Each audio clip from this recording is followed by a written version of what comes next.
സമകാലിക രാഷ്ട്രീയത്തിന്റെ പൊള്ളത്തരങ്ങളെ പച്ചയ്ക്ക് വിമർശിക്കാൻ ഒരു കൂസലുമില്ലാത്ത നടൻ സ്വന്തമായി ജൈവകൃഷി ചെയ്താണ് മാതൃക കാണിച്ചത്. കോടി ബാങ്ക് ഡെപ്പോസിറ്റുള്ള ഒരാളും ഒരു പൈസയില്ലാത്ത ഞാനും ഒരുമിച്ചൊരു ആക്സിഡന്റിൽ മരിച്ചുപോയാൽ ഞാനും ഒരുപോലെ തന്നെ.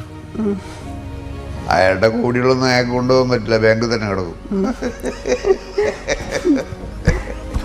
എൻ്റെ കയ്യിലൊന്നും ഇല്ലെങ്കിൽ ഞാനും കൊണ്ടുപോകില്ല, അല്ല ഉണ്ടാ തന്നെ കൊണ്ടുപോകില്ല, പേടിക്കാനുള്ളത്.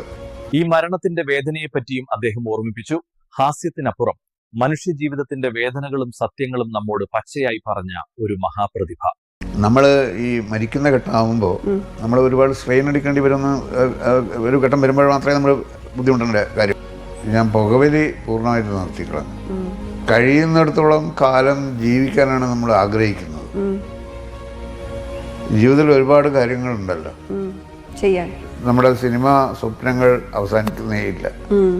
സിനിമ ആഗ്രഹങ്ങൾ, സിനിമയ്ക്ക് വേണ്ടി എഴുതുന്നത്, സിനിമയിൽ അഭിനയിക്കുന്നത്, ആ ആഗ്രഹങ്ങൾ ഒക്കെയാണ് നമ്മളെങ്ങനെ ജീവിക്കാൻ പ്രേരിപ്പിക്കുന്ന ഘടകങ്ങൾ എന്ന് പറയുന്നത്. അപ്പോൾ സിനിമ കാണുന്നതും സിനിമയ്ക്ക് വേണ്ടി പ്രവർത്തിക്കുന്നതും തന്നെയാണ് ഏറ്റവും ഇഷ്ടമുള്ള കാര്യം. അത് തന്നെയാണ് സിനിമ കാണലും, സിനിമയ്ക്ക് വേണ്ടി കഥകൾ ആലോചിക്കലും, കഥകൾ ചിരിപ്പിച്ചും ചിന്തിപ്പിച്ചും ജീവിത സത്യങ്ങൾ സ്ക്രീനിൽ പകർത്തിയ ഒരു അപൂർവ പ്രതിഭ. മനുഷ്യജീവിതത്തിന്റെ പരിമിതികളില്ലായിരുന്നുവെങ്കിൽ ഇനിയും ഒട്ടേറെ കഥകൾ പിറക്കുമായിരുന്നു. അനീതിക്കെതിരെ ഉറച്ച നിലപാട്. ജനാധിപത്യത്തിന്റെ ജാഗ്രത ശബ്ദം.